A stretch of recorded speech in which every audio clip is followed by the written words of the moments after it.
So you're an amazing artist and a pretty badass paddleboarder. So what's one thing that you've learned from doing those? You can do one from each if you want, that's helped you be a better leader. I think an artist is, and I've always had this and I've never really taken it seriously like a career, but it has given me that creative outlet.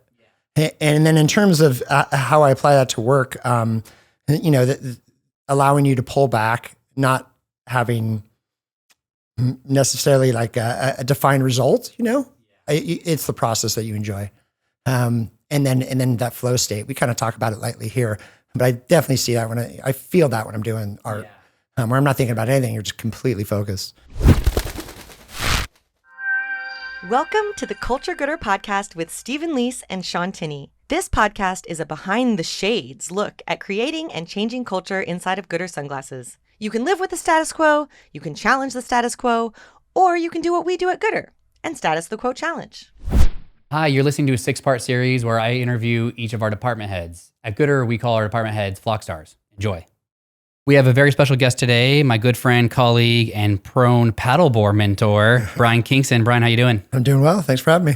Kingston is the Flockstar of our money herd. To the outside world, you're known as the CFO. I'm CFO. All right. I'm going to get into Kingston's role in a second with a bunch of details, but first, tell us a story about you growing up that led to the person you are today. Yeah.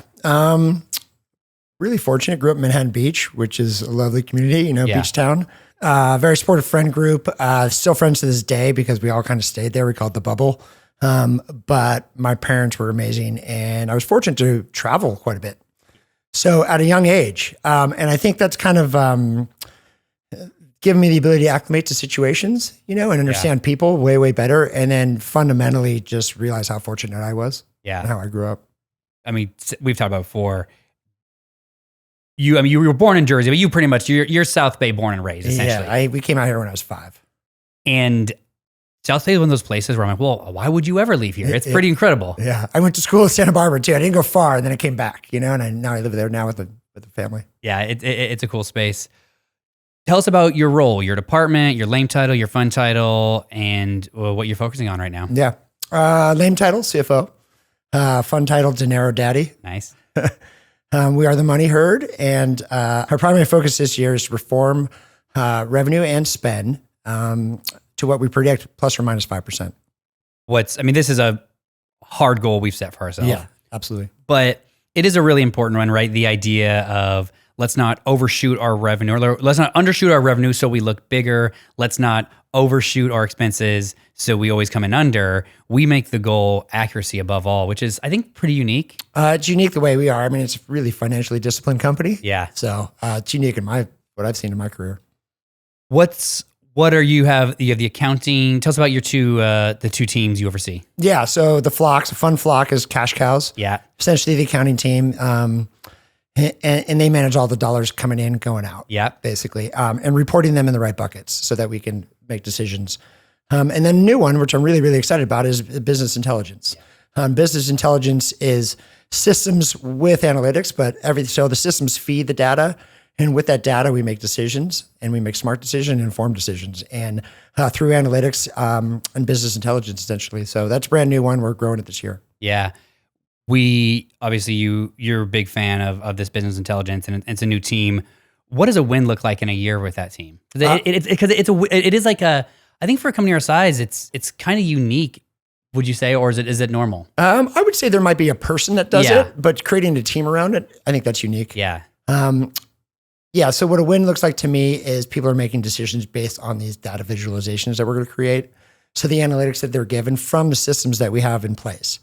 That's a big win. I mean, they're looking at data daily, or we have you and I talked about a fun dashboard where we're just looking at a dashboard, like a clicker all day. My dream. Yeah, that'd be kind of fun. What's your day-to-day like? It varies quite a bit. I think from communication at a very high level, to all the leaders in this company, a deep level of due diligence, improving our processes, but fundamentally just managing the company. I mean, I start the day just like probably a lot of people do, and I kind of look at the bank account. I look at personal bank account, and then I get in the office and I look at the company's bank account, and then I look at yesterday's results usually. How much of your time is spent leading versus doing right now? That's changed kind of recently. through feedback from you, like just getting out of the weeds is something that you'd like to see. So I'm probably 50-50. Yeah.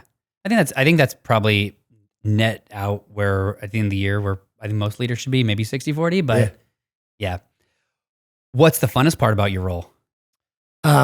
This company has impressive growth. Yeah. So staying ahead of that, trying to predict the future, that's fun. Yeah, it is. I mean, you're the, what's the hardest part about your role before I go down that path? predicting the future. Yeah. It's really kind of, I think, coming up with systems so that we either foresee it or we're able to be agile when bumps in the road come. Yeah. As amazing as things are, we always like to talk to outside parties where we say, hey, we can't be your bank, right? We can't be your bank because we have to take care of our own money. And you realize the bigger we get, the more important it is to have attention on all types of finance. Yeah, for sure. It's crazy. Yeah. You're the only Flockstar that came into your role outside of goodr. Everybody else was promoted within. What was the first week, month, year like for you, kind of that outside perspective? Yeah. And, before I came, I did my due diligence on you guys, and the culture seemed interesting, but I really had no idea what it was or how unique this company culture was. So I think in the beginning, I just kind of allowed the time to digest that and see if it was right for me, to be perfectly frank, and it was. I found it was. Everything we preach, we do. And then throughout the year is identifying those pain points and then prioritizing those pain points. What do we want to tackle first? What the company needs to tackle first? What I do as a department need to tackle first? Yeah. And then personally, what I think I can check off the list and just make things better. What you came in from the outside. How's your team grown since you've been here? It's been wild. Yeah, well, it decreased before it started increasing. Yeah. Not intentionally. Yeah, not intentionally. And really, we had two people that didn't have an accounting background. Yeah. Which wasn't alarming, but it was like, okay, they're good. They're great. They're wonderful. But didn't have that fundamental background of I've been doing accounting for 10 years. So now we're at 8 people. Yeah. Is that right? Yeah. With more on the horizon. The company itself is just invested in finance and operations. So I'm benefiting from that. For sure. I think it's, I've talked about this recently where when you first start off, we heavily invest in sales and marketing. That's kind of what you need to do. But we have been feeling the growing pains over the past couple of years of later adoption of investing in ops and finance. I mean, your team's a perfect example of that. Do you think we are investing in enough in those areas now? I do. I think we're finding the right people too. And we found some people, some seasoned people that bring a wealth of knowledge from other industries even. Yeah. Yeah. I always cite you as an example of we need more outside leaders at this company with institutional knowledge to tell us how to do things. Yeah. And that's really critically important to our success. Yeah. I think you guys even took a chance on me not having a wealth of consumer product good experience. More service company is my background. So coming in here for the new hire pitch, we gave you a prompt, a presentation, and you killed it. What was it like when you had to go through that? You're like, what is up with these fucking things? Yeah. What was that process like? I think it's rare to ask a CFO to do something like that. Yeah. And then you gave me numbers too, which I was like, are these real or not? It was am I forming an opinion that is just a pie in the sky? Yeah. So, but I understood the task. The task was you wanted to see how I think, and then you wanted to see how I presented it, and you wanted me to have an opinion. Yeah. So I fundamentally understood that. I've never done that. I've never had a presentation pitch. And then the formulaic way you have it, this is how you present. Yeah. So you have this small box to present in, which is great because then it kind of whittles it down to really narrow focus. Yeah. There's been many times in my interviewing here where it's clear who the winner is. Oh yeah. It is wild. I mean, coming into your interview, I remember it was you and another person, and leaving that room, you crushed it and the other person didn't. It was no doubt. I was like, this is our person. And that is a huge benefit as somebody hiring to feel that confident. It's a gift. You used to be the CFO of an agency, like a creative agency, a marketing agency. How has that benefited you in your current role here?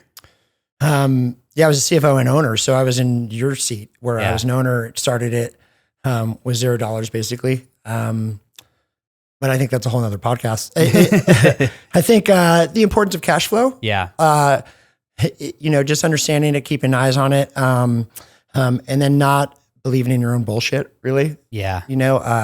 Sometimes you have to have input because you have to have realistic goals. Yeah. I think one of the things that actually benefits us tremendously from your background is you fundamentally understand and believe in the investment of sales and marketing and content creation because of your background. And I think a lot of CFOs kind of turn their nose at that. What are your thoughts there? No, I think you're right. I think that's what impressed me about the company, actually. The content, when I found out you guys didn't have an agency, that blew my mind. Yeah. Because it's such the voice here is so consistent and the work is so amazing and kind of unique to the brand. Yeah. So, I was impressed with that. But then how we use it and the media strategies we have in place now, I do fundamentally understand it. And I think that's helped even their team. Oh, for sure. For sure. So you're an amazing artist and a pretty badass paddleboarder. So what's one thing that you've learned from doing those? One from each if you want, that's helped you be a better leader. I think an artist is, and I've always had this and I've never really taken it seriously like a career, but it has given me that creative outlet. Yeah. And then in terms of how I apply that to work, allowing you to pull back, not having necessarily like a defined result, Yeah. It's the process that you enjoy. And then that flow state, we kind of talk about it lightly here, but I definitely see that when I feel that when I'm doing art. Yeah. Where I'm not thinking about anything, you're just completely focused. And then paddling, just like anything we talk about here, that's preparation, that's training, that's commitment, that's knowing it, and then understanding how good the final goal feels. Yeah. If you achieve it, stepping onto that beach, seeing your family, like I just did 7 hours of paddling. Yeah. Brian, for our listener out there, Brian has paddled from Catalina to, is it Manhattan? Yeah, Manhattan Pier. How far is it? It is 32 miles. How many times have you done it? They're 13. Ooh, all right. That's a lot. Tell our audience what a rolling 36 is and how hard it is to create one for a brand like ours. Yeah. For any brand. So a rolling 36 in very, very basic terms is a 3-year forecast. Yeah. So it's a 3-year budget. So it's 36 months. But the word rolling is key here because we adjust that and we add to it every quarter. Yeah. So it's another 3 months, another 3 months, another 3 months. It is incredibly hard. You're predicting the future, What we do here, though, is something called Levermania, where we're going to look at that every quarter and we're going to adjust accordingly. Yeah. So explain Levermania in a little more detail.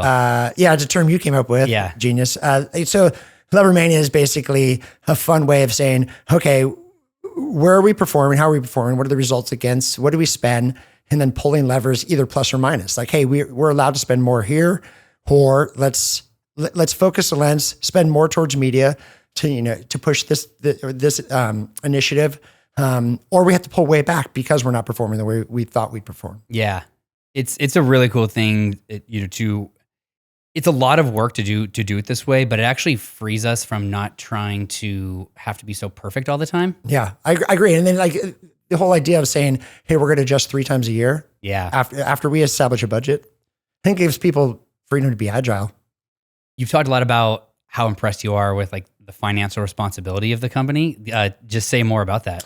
Financial discipline is what I kind of call it. I mean, people, and I think it kind of goes on you too. Like we respect people's budgets. For sure. People are scared. Like, Brian, I spent $35 at lunch. I'm like, well, you're going to have to watch it, but it's $35.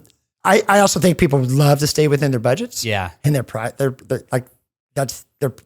that. Yeah. And then fundamentally we show them how that works, in total, in a macro sense. If we're all within the budget and we're doing this and we're hitting our KPIs, we're hitting there's money left at the table and we do fun things with that. Yeah. It's a cool play. It's a cool experience. Last week, I sat in a room and kind of did final budget locks for this upcoming year. And I think my biggest takeaway was how prepared everybody showed up. And that's a wonderful feeling. Nobody is taking this for granted. Like they're putting a lot of time and energy to making sure that their budget's right on. Yeah, I agree.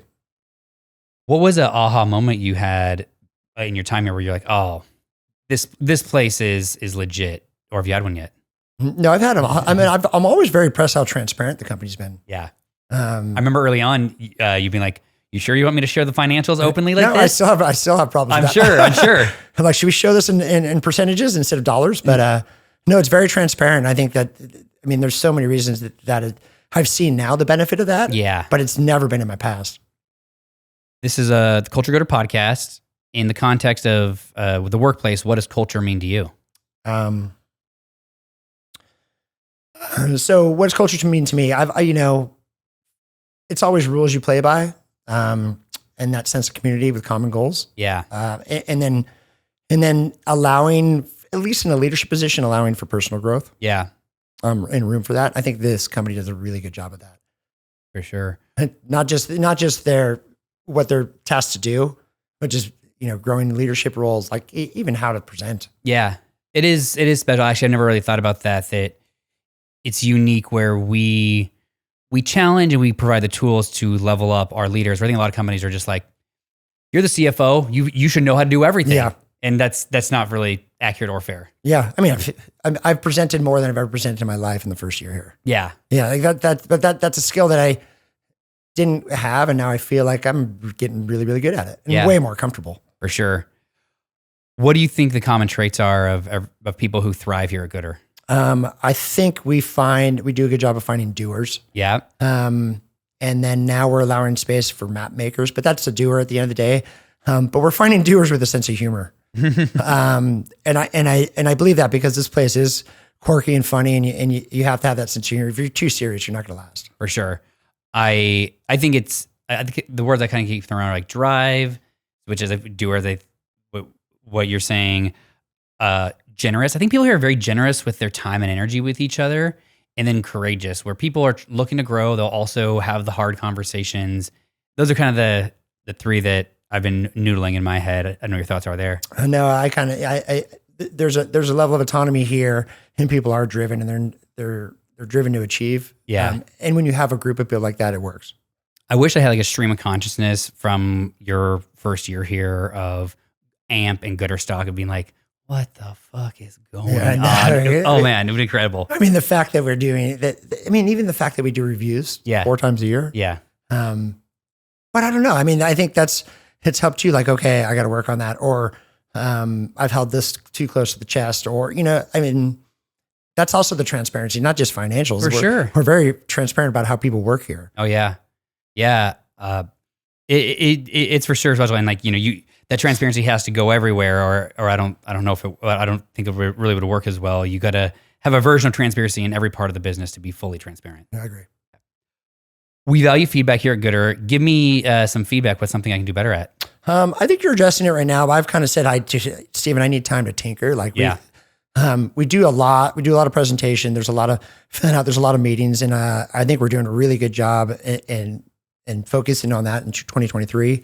And what I mean by tinker, for lack of a better term, just trying to fuck shit up, trying to figure things out and kind of play with things and trial and error. Yeah. But feedback, and we talked about this recently, is there's a level of candor, but with praise. Yeah. Like this balance. How do you do it? Yeah. No, I for sure, I think they completely agree. We're moving to trimesters this next year. Mm-hmm. Financially, obviously, it's quarter system, but in the interest, my hope is to create more space for tinkering for people. Also, I was actually thinking this the other day. I'm going to be gone for a lot of February. I'm like, man, I feel like everybody's going to be so grateful when I'm not around here fucking up their shit. More space. Yeah, more space for sure. All right. If you could wave a magic wand, and it says lightning round, but it's not. This is, I've waved goodbye to this being a lightning round. If you could wave a magic wand and change one thing here at goodr, what would it be? Anything? That's a hard one. Being an owner of a company, I play Monday morning quarterback all the time. Yeah. Like looking back. And there's so many things that I feel this company does right that it's more improving on things as opposed to changing something. Yeah. So I really don't have a good answer there. Yeah, I don't have anything. I actually haven't put a lot of time into thinking about this either. So it's a fortune teller. Yeah, I mean, yeah, way more money in the bank. I think for me, actually, I would love to, if I could wave a magic wand, it would be have everybody equally give and receive praise and feedback, like give or save praise and coaching with the same level where we don't misweight one or the other, right? Yeah. It's a really hard thing, but to your point, you give somebody 10 pieces of praise and one piece of critical feedback, like they hyper focus on that critical feedback. Yeah. And I would love if we all could like balance in our minds that it's 1 for 1, not 1 for 10. Yeah, it's nuanced. It's hard. It's so hard. It's fucking really hard. How have you challenged the status quo recently? I think prior to me coming, the company kind of looked at a top-down approach to budgeting and looking at what we were just talking about with Rolling 36 and Levermania. And I think I've challenged that with having really disciplined looks at the flock leader level of, you build your budget. What do you need? What we're targeting for revenue, but everything else has to be filled in by you. Yeah. And then at the end of the day, does that make sense? And we come back and regroup and slash or add and find holes. And we've done that. It is cool. I think that people are actually kind of shocked by that level of autonomy at times I think it's actually hard for them. I think it's really hard for them. Yeah. It's hard to say, hey, this is what I want to spend. Yeah. And ask for it. And come into the room and pitch it almost. How many times a week, this is a complete random question, do you get somebody pinging you, and maybe it's changed over time, asking to spend more money? I think it's daily. Oh, it's daily? Yeah. They'll look at me and they'll be like, hey, Kingston, is that in the budget? I'm like, I don't know. It's your budget. It happened like an hour ago. Yeah. Oh, that's fun. What is one of the more wild things you've ever had somebody ask to spend money on? Oh, it's what you spend money on. I have my own budget. Yeah. That's fair. I mean, pink floor, 20-foot floor to ceiling pink curtains do cost a lot of money. Apparently they do. Yeah. I remember during the interview process, I don't remember what the question was like, oh, how would you tell me no to spend money? And you're like, well, I wouldn't tell you no. I would just put some bumpers on you and let you play in that play box. And I don't know. I think that's kind of what you've done. Yeah. Tell me about a recent fuck up and how you owned it and fixed it. Recent fuck up, holding something too close to the chest. Yeah. And not being, back to the whole transparency thing, not being too transparent about it, where that caused someone to be uneasy. Yeah. Because they didn't have the information in front of them. Yeah. So immediately change that, presenting it, keeping it clear. And then it's a collaborative effort to, it's not my issue. It's our issue, Yeah. That mindset. For sure. That's something that I think we do pretty well here of like coaching this is our issue or this is our success. Do you agree? Is it like company wide? Like feel like we use I'm most like the reason I'm so interested in these questions are, from a leadership position, you are just way coming in from the outside compared to everybody else. I always think we're a we versus I company. Do you agree with that? No, I do agree with that. Yeah. Or you're like, no, Steven, fuck off. No, I agree with that. I think it gives a level of comfort too that people go, no, let's collaborate on this and let's fix it. You're not alone in this. Yeah. Like that idea. So I agree with that. What project excites you the most right now? We touched on it, but Levermania. I mean, that is really exciting to have the idea of levers. And I just hope to God it's plus. Yeah. So we can go, you and I can sit in a room and go, okay, you've got more money. Go do that. Yeah. Just so our listeners understand what this will look like is, we have a revenue budget that we're tracking towards. So we're trying to hit X target. And we report on the numbers weekly, but every month we're sitting down and we're saying like, oh, if we're 8% over, where do we want to spend more money? If we're 8% under, where do we cut? So every team has levers they pull in certain situations. And I do love how we are looking at it both where would you cut and where would you add? Because my hope is that we're going to get to do some like wildly dumb shit. Yeah, I hope so too.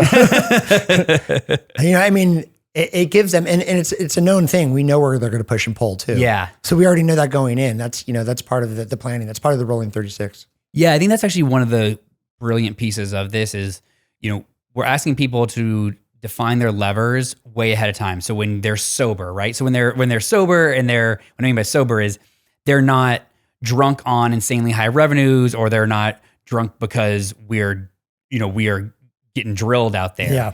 And so we could actually going to practically be able to look at what people request and make really sound decisions because of all the hard work everybody did leading up to Levermania. Yeah. And then educating people like, hey, this is If revenue goes down, this goes down. Yeah. But this doesn't. This is something we decide to spend. Oh yeah. Like having them know that and identify them and giving them that education.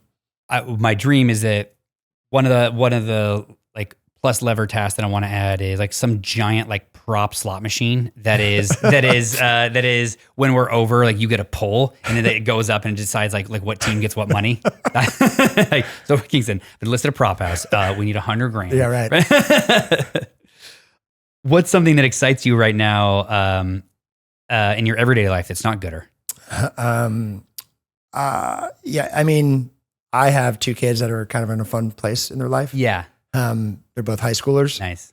And I just had a great high school experience, so I'm kind of living vicariously. Yeah. But them being in that space in their life and looking forward to college, perhaps, Yeah. it's really exciting time. So it's just fun to kind of watch. Oh, I'm and sure. they're mature, they're adults, Yeah.